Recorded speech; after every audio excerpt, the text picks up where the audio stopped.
Have you ever stopped in complete silence and seriously asked yourself whether the life you are living is actually the life you were meant to live? Not the version shaped by expectations, not the path designed by family pressure or social approval, not the identity built by comparison online, but the deeper life that was placed within you before you even became aware of yourself. Most people never ask that question because silence is uncomfortable. In silence, the noise fades and something else begins to speak, something that many prefer to ignore. What is rarely spoken about in modern life is this: your existence is not neutral ground. There is an ongoing spiritual conflict over your soul, whether you recognize it or not. This is not symbolic language or abstract philosophy. It is a reality described clearly in Christian teaching, particularly in the words of St. Paul in Ephesians 6:12, where he explains that the struggle is not merely against people or physical circumstances, but against deeper spiritual forces that operate beyond what the eyes can see. In other words, life is not just what happens on the surface. There is a conflict underneath it all. The most dangerous aspect of this reality is not that people are unaware of struggle, but that they misidentify it. Many assume their problems are purely psychological, social, or circumstantial. They think stress is just stress, temptation is just habit, and emptiness is just a phase. But the deeper truth is that human life is experienced on multiple levels at once, and ignoring the spiritual dimension leaves a person vulnerable without realizing it. If you think of a soldier, the difference becomes clearer. A soldier in a war zone understands he is in conflict. He is trained, equipped, and aware of the threat. He knows where his allies are and what tools he has to defend himself. But many people go through life as if they are in a peaceful environment while unknowingly standing in contested territory. They move through their days without spiritual awareness, without preparation, and without understanding the nature of what they are facing. In pastoral and theological experience, spiritual struggle tends to appear in recognizable patterns.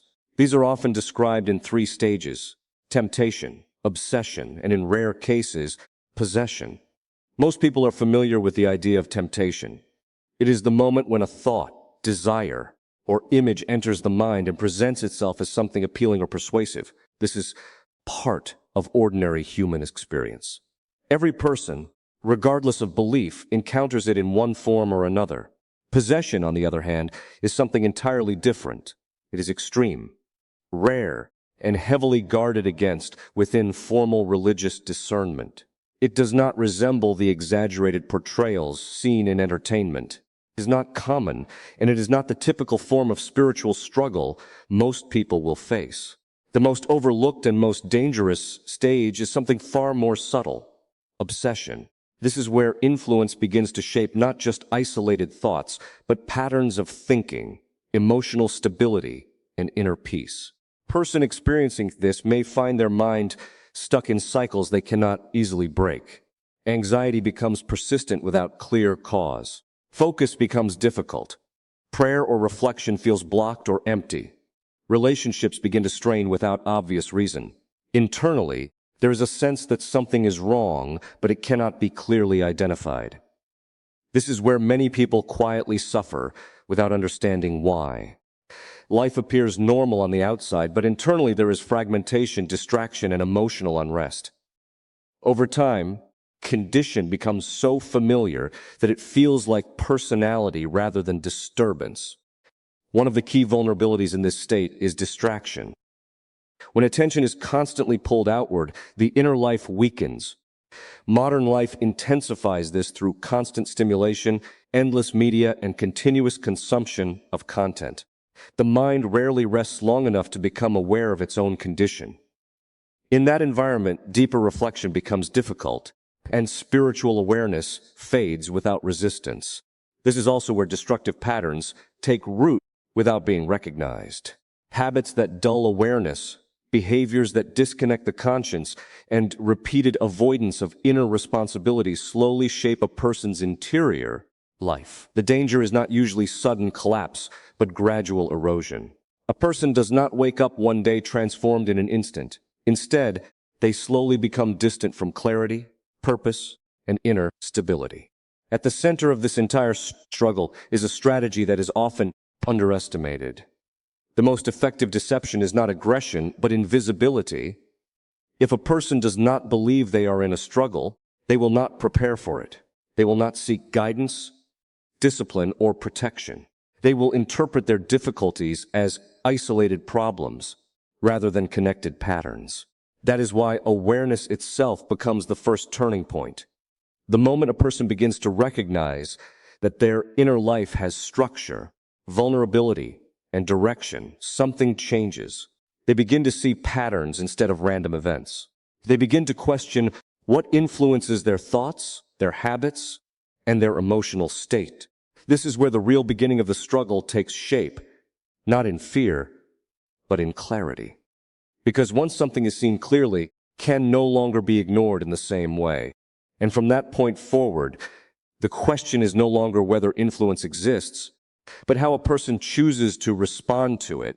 Once a person becomes aware that their inner life is not random, the next step is realizing how easily that inner life can be shaped without their full consent. Many assume they are in complete control of their thoughts, but in practice, attention is constantly pulled, fragmented, and redirected by external influences. Over time, what a person consumes repeatedly begins to shape what they desire, what they fear, what they believe is normal. This is where the idea of spiritual vulnerability becomes important. In theological language, influence is not always dramatic or obvious. It often enters through ordinary patterns of life that seem harmless at first. A repeated distraction here, a small compromise there, a gradual neglect of inner discipline. None of these moments feel significant individually, but together they form a direction. One of the most serious consequences of this drift is what classical theology refers to as a condition of inner paralysis. It is not simply laziness in the ordinary sense. It is something deeper, kind of spiritual heaviness, where a person knows what is right, but feels increasingly unable or unwilling to act on it. This condition is often described as sloth, but not as modern laziness. It is a sorrowful disengagement from what is ultimately good for the soul. The state does not announce itself loudly. It does not feel like rebellion. In fact, it often feels like neutrality. A person may say, "I'm fine," while internally experiencing a quiet emptiness.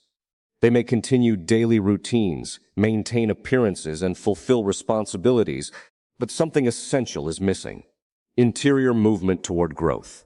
Historically, this condition was described by early Christian thinkers as a kind of spiritual weight that settles over the soul.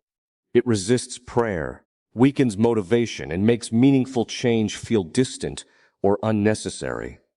The danger is not that a person completely rejects what is good, but that they gradually stop responding to it.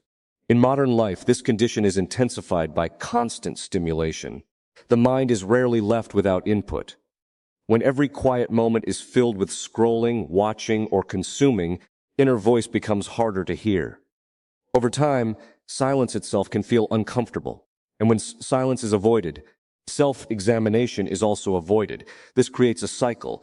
The less a person reflects, the less clarity they have. The less clarity they have, the more they rely on distraction.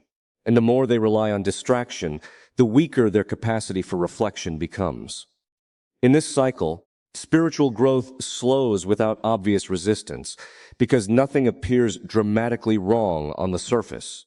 This is why many people feel stuck without understanding why. They are not necessarily making one catastrophic decision. Instead, they are living in a pattern of small avoidances that accumulate over time. Important actions are delayed, difficult conversations are postponed, and meaningful commitments are replaced with temporary relief. Within this context, even the concept of prayer becomes distorted for many. It is often approached as something to do when convenient, rather than as a consistent grounding practice. When life feels busy or emotionally heavy, prayer is postponed. When motivation is low, it is avoided. Gradually, it becomes something occasional rather than foundational. But when inner life weakens, external life becomes harder to stabilize. Emotional instability increases. Anxiety becomes more frequent. Relationships feel more fragile. A person may not immediately connect these experiences to their inner discipline, but over time, patterns emerge. Another important aspect of this condition is how easily it disguises itself as peace. A person in spiritual stagnation does not always feel distressed. In fact, they may feel calm on the surface, but it is a passive calm, not the result of strength or clarity, but of disengagement. It is the calm of inactivity, not the peace of resolution. Distinction matters because true peace is not absence of struggles, but presence of order. It is not achieved by avoiding responsibility, but by engaging with it fully. When responsibility is avoided repeatedly, the soul does not become peaceful, it becomes numb. Traditional teachings, this numbness is considered one of the most dangerous states a person can enter because it removes urgency. When urgency disappears, transformation stops. A person no longer feels compelled to change, even when they know change is necessary. At this point, challenge is not external correction, but internal awakening. A person must begin to recognize that delay itself is shaping their life. Every postponed decision is still a decision. Every avoided action still has consequences. Time does not pause for indecision. It continues to form identity through repetition. This is why small acts of discipline are emphasized in spiritual tradition, not because they are impressive, but because they break inertia. A short moment of prayer, a deliberate choice to act instead of delay, a refusal to surrender to distraction in a single moment, these are not minor actions. They are structural changes in direction. The point is not intensity, but consistency. Transformation rarely begins with dramatic change. It begins with a shift in response. When a person begins to act instead of only intending, something internal begins to reorganize. And this is where the next layer of understanding becomes necessary. Not just recognizing inner patterns, but understanding how resistance forms when a person tries to change them. That will be the focus of part 3, where we continue directly from this point without breaking continuity. When a person begins to notice these inner patterns and decides to change them, something important often happens almost immediately. Resistance appears. This resistance is rarely dramatic or obvious. It does not usually feel like an external force pushing back. Instead, it feels internal, subtle, and rational. Thoughts as that sound reasonable. Start tomorrow. You're too tired right now. It won't make a difference anyway. Or you can do this later when life is more stable. This is one of the most misunderstood aspects of inner struggle. Change is not only about motivation or intention. It is also about persistence against resistance that often disguises itself as logic. The mind is extremely skilled at protecting established patterns, even when those patterns are harmful. Anything that disrupts routine, positive change, is treated as a threat to stability. This is why many people experience brief moments of inspiration followed by a return to the same habits.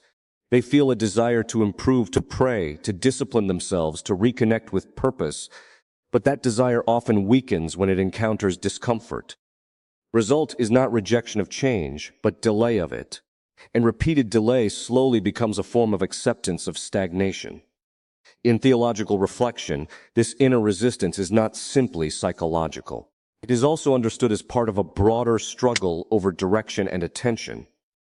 The key point is not to become fixated on fear, but to recognize that every meaningful change will encounter opposition, especially at the level of consistency. The first step may feel easy. The second step feels harder. The third step often feels unnecessary. That pattern is familiar to almost everyone who has tried to change deeply, grained habits. One of the most effective strategies used against transformation is discouragement. A person may begin with sincerity, but when results are not immediate, discouragement enters. The mind begins to interpret slow progress as failure. Instead of recognizing that growth takes time, it assumes that lack of visible change means the effort is pointless. This is where many spiritual and personal efforts collapse. Not because the goal was wrong, but because expectations were misaligned with reality. Transformation is not linear. It does not move at a visible pace. Much of what changes first is invisible: attention, intention, and interior orientation. These shifts are real, but they are not immediately measurable. Another challenge is comparison. When a person compares their internal struggle with the external appearance of others, discouragement increases. It may seem like others are more disciplined, more faithful, or more stable, while in reality, every person is dealing with their own hidden struggles. Comparison distorts perception and weakens resolve. This is why consistency is emphasized more than intensity. Intensity creates emotional highs and lows, but consistency builds structure. A small action repeated daily has more long-term effect than a large action performed occasionally. The reason is simple. Identity is formed through repetition, not impulse. In many spiritual traditions, this is why small disciplines are valued so highly. They are not about performance. They are about forming a stable inner direction. A short prayer offered daily, a moment of silence maintained consistently, a repeated decision to resist distraction. These actions may appear insignificant individually, but collectively they reshape the interior landscape of a person's life. At the same time, resistance does not disappear quickly. Even when a person commits to change, old patterns continue to surface. This can lead to frustration. A person may think they are failing because they still struggle, but struggle itself is not failure. In many cases, struggle is evidence that change is actively underway. The deeper issue is not the presence of difficulty, but the interpretation of it. Difficulty is interpreted as proof that change is impossible, then progress stops. If it is interpreted as part of the process, then persistence continues. The difference between these two interpretations often determines whether transformation lasts or collapses. Another important factor is the role of distraction. In a highly connected environment, attention is constantly pulled away from any sustained effort. Even a moment of reflection can be interrupted by notifications, entertainment, or mental fatigue. Fragmentation of attention weakens the ability to remain steady in any one direction for long periods. Over time, this creates a condition where depth becomes rare. A person may engage with many things superficially, but struggle to remain grounded in anything. This affects not only spiritual life, but also emotional stability and decision-making. Without depth, clarity becomes harder to maintain. The remedy is not withdrawal from life, but intentional restoration of focus. This means choosing moments of silence, limiting unnecessary input, practicing sustained attention, even in small ways. These practices are not about escaping reality, but about strengthening the capacity to engage with it meaningfully. At this stage, it becomes clear that transformation is not primarily about external change. It is about training attention, stabilizing intention, and learning to act despite resistance. The struggle is ongoing, but it is not aimless. Each moment of resistance overcomes strengthens the next moment of action. And as this process continues, a deeper question begins to emerge. What happens when a person realizes that their struggle is not only about habits or discipline, but about meaning itself, about why suffering, silence, and change are allowed to exist at all? That question leads directly into part 4, where we continue without breaking the flow. As this inner struggle continues, something deeper begins to surface beneath the surface level of habits, resistance, and distraction. A person eventually starts asking not only how to change, but why the process of change is so difficult in the first place. Why does clarity come so slowly? Why does growth feel uneven? Why does effort not immediately produce relief? Questions point beyond behavior and into meaning itself. At this stage, suffering becomes impossible to ignore. Not just occasional discomfort, but the broader reality that human life contains pain, loss, uncertainty, and limitation regardless of personal effort. Modern thinking often tries to minimize or eliminate suffering as quickly as possible, treating it as something that must be fixed immediately or avoided altogether. But this approach leaves little room for understanding what suffering actually is. In deeper spiritual reflection, suffering is not viewed as meaningless by default. Instead, it is often understood as something that can either destroy a person or refine them, depending on how it is carried. The same experience can lead to despair or to transformation, not because the pain itself changes, but because the meaning assigned to it changes. One of the most significant shifts in perspective occurs when a person realizes that not all suffering is the result of failure or punishment. Some suffering is simply part of being human. Some is the consequence of choices, and some is permitted within a larger process of formation that cannot be immediately understood. This distinction is crucial because without it, every difficulty becomes either self-blame or resentment. When suffering is seen only as something negative, the natural response is escape. But when suffering is understood as potentially meaningful, the response changes to endurance, reflection, and offering. This does not remove pain. It changes the way a person relates to it internally. Instead of being purely destructive, suffering becomes something that can be integrated into growth. This is where the concept of redemptive suffering enters spiritual tradition. It does not mean that pain is good in itself, but that pain can be united to a higher purpose and therefore transformed in meaning. In this view, suffering is not wasted when it is consciously carried with intention rather than passively endured or avoided. Perspective has been held by many historical figures in Christian thought who observe that the deepest growth often occurs not in moments of comfort, but in periods of stripping, uncertainty, and limitation. When external supports are reduced, a person is forced to confront what remains at the center of their life. In some cases, that center is revealed to be fragile. In others, it becomes stronger than expected. There are generally three ways suffering appears in a person's life. First, there is suffering caused by human error, whether one's own or others. This includes consequences of poor decisions, broken relationships, or moral failure. The response to this type of suffering is responsibility, correction, and repair where possible. Second, there is suffering that arises from external pressure or opposition. This can include conflict, misunderstanding, or difficult circumstances that are not directly chosen. The response here is endurance combined with clarity of action, seeking wisdom in how to respond rather than reacting impulsively. Third, there is suffering that appears without clear explanation in terms of cause and effect. This is often the most difficult to interpret. It is the kind of suffering that feels disproportionate, prolonged, or confusing. In spiritual tradition, this is sometimes understood as a form of purification, where a person is led into deeper dependence and clarity by being stripped of illusions of control. This third form is particularly challenging because it resists simple answers. It does not fit neatly into categories of blame or correction.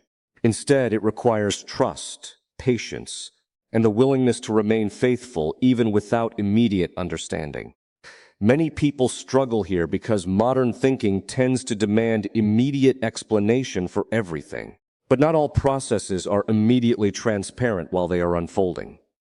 In these moments, temptation is to interpret silence or delay as abandonment. When change does not come quickly or relief is not immediate, a person may conclude that nothing meaningful is happening. But from a longer perspective, internal transformation often continues beneath visible awareness. What feels like inactivity may actually be restructuring at a deeper level. This is why patience becomes a form of strength rather than passivity. Patience is not simply waiting. It is sustained engagement without premature collapse. It is the ability to remain present in uncertainty without abandoning direction. Kind of endurance is rare because it requires resisting both despair and distraction at the same time. As this understanding develops, suffering is no longer seen as an interruption of life, but as part of its structure. It does not become easier, but it becomes more intelligible. And when something becomes more intelligible, it becomes less chaotic internally, even if externally it remains unchanged.